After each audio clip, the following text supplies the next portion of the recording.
সারের কালোবাজারি রুখতে কড়া পদক্ষেপ গ্রহণ করল দক্ষিণ দিনাজপুর জেলা কৃষি দপ্তর। বৃহস্পতিবার বালুরঘাটে জেলা পরিষদ ভবনে সার ব্যবসায়ীদের নিয়ে বৈঠকে বসে কৃষি দপ্তর ও জেলা প্রশাসন। উপস্থিত ছিলেন এটিএম জেলা পরিষদের Nabin Chanda, deputy director agriculture Amit Chattopadhyay সহ অন্যান্য আধিকারিকরা। কৃষকদের অভিযোগ, দীর্ঘদিন ধরে কিছু অসাধু ব্যবসায়ী চড়া দামে সার বিক্রি করছে। সেই অভিযোগের প্রেক্ষিতে পদক্ষেপ গ্রহণের আগে ব্যবসায়ীদের সতর্ক করতেই এই বৈঠক বলে জানা গেছে। দ্রুত নজরদারি বাড়ানো হবে বলেও ইঙ্গিত মেলে। প্রশাসনের সঙ্গে আলোচনা করেছি, আমাদের স্টেট লেভেল অথরিটির কাছে আমরা একটা লিখিত, আগেও গেছে এখান থেকে, আমি একটা লিখিত অনুরোধ পাঠাবো যাতে করে আমাদের এখানে যে রামপুরে একটা রেক পয়েন্ট হয়েছে সেখানে যাতে অন্যান্য মালের সঙ্গে অন্যান্য যে জিনিসপত্র আসে তার সাথে যেন সারটাও এখানে আসে, তার ব্যবস্থা যাতে করা হয়, তার ব্যবস্থা করার জন্য আমি অনুরোধ একটা পাঠাবো। এবং এই অনুরোধটা আমাদের এডিএম জেলা পরিষদ সাহেবও বলেছেন ওনার তরফ থেকে, এবং জেলা তরফ থেকেও একটা এই অনুরোধ যাবে। এবং আমরা আশা রাখবো খুব তাড়াতাড়ি এই সমস্যাটা সমাধান হয়ে যাবে এবং আমাদের রেক পয়েন্টেই আমাদের মাল মানে সার ইত্যাদি এগুলো সব আসবে। এর যে মিটিংটা জেলা পরিষদের যশোদা হলে হলো, এটা মূলত ন্যায্য মূল্যে চাষিদের কাছে যাতে সার এবং অন্যান্য কৃষিজ উপকরণ বিক্রি হয় সেটাকে নিশ্চিত করার জন্যই করা হয়।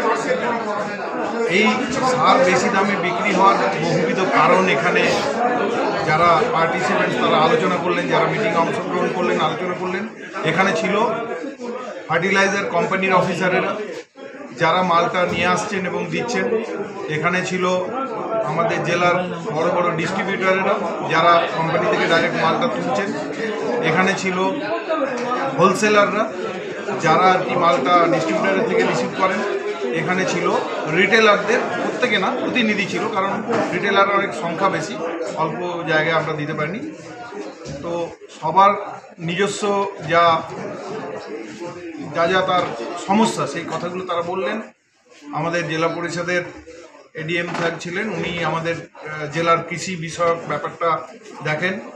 আমাদের জেলার তরফ থেকে আমাদের কৃষি দপ্তরের অফিসাররা ছিলেন, ওসি এগ্রিকালচার ছিলেন। সবার সামনেই আলোচনাটা হয়েছে, প্রত্যেকে নিজেদের কথা বলেছেন এবং আমরা মিটিংয়ের শেষে একটাই বার্তা দিয়েছি যে আপনাদের যে সমস্যাগুলো রয়েছে, যেমন নাকি ফার্টিলাইজার কোম্পানিরা অনেক জিনিস যেগুলো সাবসিডাইজ ফার্টিলাইজার আছে যেগুলো সাবসিডিতে বিক্রি হয় সেগুলো ছাড়াও তাদের বিরুদ্ধে অনেক অভিযোগ ছিল যে তারা অনেক কিছু জিনিস যেগুলো সাবসিডিতে বিক্রি হয় না সেগুলো নিতে বাধ্য করেন। তারা তাদের কথা বললেন, তারা বললেন যে না, ওটাও তাদের একটা ব্যবসা, তারা ওটা জোর করেন না, ওটা তাদের নর্মাল ব্যবসার মতোই তারা তাদের ডিস্ট্রিবিউটারের সঙ্গে করেন। ডিস্ট্রিবিউটাররাও বললেন যে তাদের অসুবিধা হচ্ছে ওইখান থেকে মালটা নিয়ে আসা। আমাদের জেলার একটা খুব বড় সমস্যা যেটা মালদা থেকে এখানে আনতে হয়, প্রতি কেজিতে গড়ে 1 টাকা করে ট্রান্সপোর্ট চার্জ লেগে যায়, তার জন্য অনেকটা দাম বেড়ে যায়। তারপরে তার হ্যান্ডলিং চার্জ আছে, তারপরে রিটেলারের কাছে যায়, তার প্রত্যেকটা স্তরে কিছু মার্জিন থাকবে, হোলসেলারের মার্জিন, রিটেলারের মার্জিন, এই করতে করতে দামগুলো বেড়ে যায়।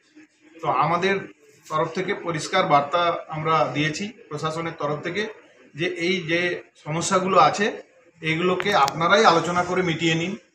যদি মিটিয়ে নিতে না পারেন তাহলে কিন্তু এই ব্যবস্থা আর চলতে দেওয়া হবে না।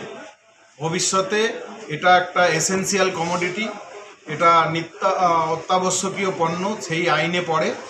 আমরা কিন্তু অ্যাডমিনিস্ট্রেটিভ অ্যাকশন অনেক নিয়েছি, অনেক আমরা আইডি ক্যান্সেল করেছি, মানে লাইসেন্স ক্যান্সেল করা হয়েছে 3 জনের। আমরা ডিস্ট্রিবিউটারদের সাসপেনশন করেছি এবং তাতেও যদি কাজ না হয় তাহলে আমরা লিগাল অ্যাকশন অর্থাৎ এফআইআর করতে বাধ্য হব। সেই জায়গায় যাতে আমাদের না যেতে হয় তার পরিষ্কার বার্তা আমাদের জেলা প্রশাসন এবং জেলা কৃষি প্রশাসনের তরফ থেকে ওনাদের সব পক্ষকেই দেওয়া হয়েছে। আশা রাখবো যে ওনারা এই মিটিংয়ের যে আলোচনা হলো সেই আলোচনা মোতাবেক দামটা যাতে চাষি যাতে সাবসিডির সুবিধাটা থেকে বঞ্চিত না হয় সেটা ওনারা দেখবেন, এই আশা রেখে। বিভিন্ন সময় দেখা গেছে যারা মালটা নিয়ে আসার দাম বাড়ছে এবং এই দামটা কী কারণে বাড়ছে, অনেক সময় কালোবাজারির অভিযোগ উঠছে। তো এটা নিয়ে আপনারা সমিতির তরফে কী অবস্থা নিচ্ছে? আমরা সমিতি থেকে বর্তমান যে অবস্থা আছে যতটা গুজব শোনা যাচ্ছে ততটা নয়। একমাত্র একটা সারেরই দাম বেশি যাচ্ছে, যেটা সবচেয়ে বেশি চাহিদা 10-26-26। তাছাড়া আদার্স যে সারগুলো আছে সবই প্রিন্ট রেটে বিক্রি হচ্ছে। এটা কৃষক এবং একটা রাজনৈতিক দল এটাকে মদত দিয়ে আমাদের সার ব্যবসায়ীকে আরও বেশি করে উদ্ভ্রান্ত করছে। আসলে যে সারের দাম বেশি হচ্ছে এটা কিন্তু সঠিক কথা নয়। মাত্র একটা দুটো সার গ্রিন রেটের চেয়ে অল্প কিছু দামে বেশি বিক্রি হচ্ছে, সেটাও আমরা সমিতি থেকে চেষ্টা করছি। আজকে আমাদের এখানে ডিস্ট্রিবিউটর এবং আধিকারিক এবং ক্ষুদ্র ব্যবসায়ী সবাই মিলে আলোচনায় সিদ্ধান্ত আসলো আমরা যতটা পারি দক্ষিণ দিনাজপুরে প্রিন্ট রেটে বেচার জন্য চেষ্টা করব, মানে সম্পূর্ণ সার যাতে আমরা প্রিন্ট রেটে বেচতে পারি। মাত্র দুটো সার প্রিন্ট রেটের বাইরে বিক্রি হচ্ছে। কিন্তু প্রথমেই যে বললাম এটাকে একটা রাজনৈতিক মদতে মানে সাধারণ লোকের কাছে ছড়িয়ে দেওয়া হচ্ছে যে সার ব্যবসায়ী মানে চোখ। এটা কিন্তু সঠিক কথা নয়। এই বলে আমি শেষ করছি। আমার নাম পূর্ণ চট্টোপাধ্যায়, বাড়ি গঙ্গারামপুর, সোমদেবপুর। কী দায়িত্বে আছেন সমিতির? আমি সমিতির হিসাব রক্ষক হিসাবে দক্ষিণ দিনাজপুরের সমিতির হিসাব রক্ষক হিসাবে আছি।